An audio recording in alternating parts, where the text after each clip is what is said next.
হজরত উমর রাদিয়াল্লাহ এর ইসলাম গ্রহণ এক অন্ধকার থেকে আলোর পথে। মক্কার এক কঠোর দৃঢ় মানুষ ছিলেন উমর ইবনুল খাত্তাব। তিনি ইসলামকে ঘৃণা করতেন।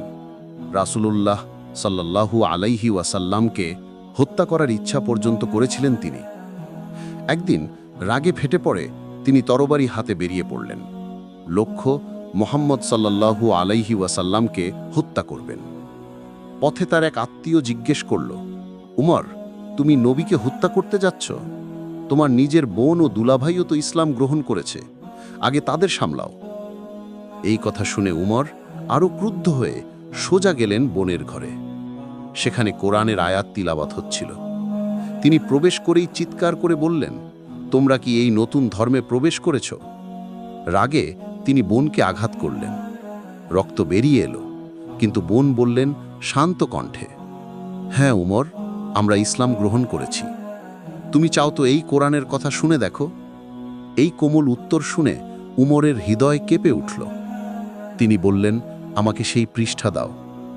বোন বললেন, তুমি আগে গোসল করো, তারপর কোরআন ছবে। গোসল করে তিনি কোরআনের সেই পৃষ্ঠা হাতে নিলেন। সেখানে লেখা ছিল সূরা তহার কিছু আয়াত। আমরা এই কোরআন পাঠাইনি তোমার কষ্টের জন্য, এটা তাদের জন্য যারা আল্লাহকে ভয় করে। এটা এক স্মরণ, সৃষ্টিকর্তার বার্তা।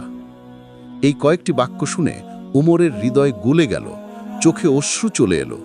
তিনি বললেন, এই কথাগুলো মানুষ নয়, এটা নিশ্চয়ই আল্লাহর বাণী। তিনি তখনই নবীজির দরজায় গিয়ে দাঁড়ালেন। সাহাবারা ভয় পেলেন, কারণ উমর তো শত্রু। কিন্তু নবীজি নিজে এগিয়ে এসে দরজা খুললেন। তার চোখে চোখ রেখে বললেন, উমর, তুমি কবে পর্যন্ত এই পথেই থাকবে? উমর কাপা কণ্ঠে বললেন, আমি সাক্ষ্য দিচ্ছি আল্লাহ ছাড়া কোনো উপাস্য নেই, আর মুহাম্মদ সাল্লাল্লাহু আলাইহি ওয়াসাল্লাম আল্লাহ প্রেরিত রাসূল। সেই মুহূর্তে মদিনার আকাশে আনন্দধ্বনি উঠল, উমর মুসলমান হয়েছেন। এই ইতিহাস থেকে আমাদের শিক্ষা, একজন কঠোর হৃদয়ের মানুষও আল্লাহর বাণীতে বদলে যেতে পারে। যদি কেউ সত্যকে জানার জন্য মন খুলে শোনে, আল্লাহ তার হৃদয়ে আলো ঢেলে দেন। এটাই ইসলাম, অন্ধকার থেকে আলোর পথে চলার আহ্বান। ভিডিওটা ভালো লাগলে দয়া করে আমাদের চ্যানেলটা সাবস্ক্রাইব করে দেবেন। আল্লাহ হাফেজ।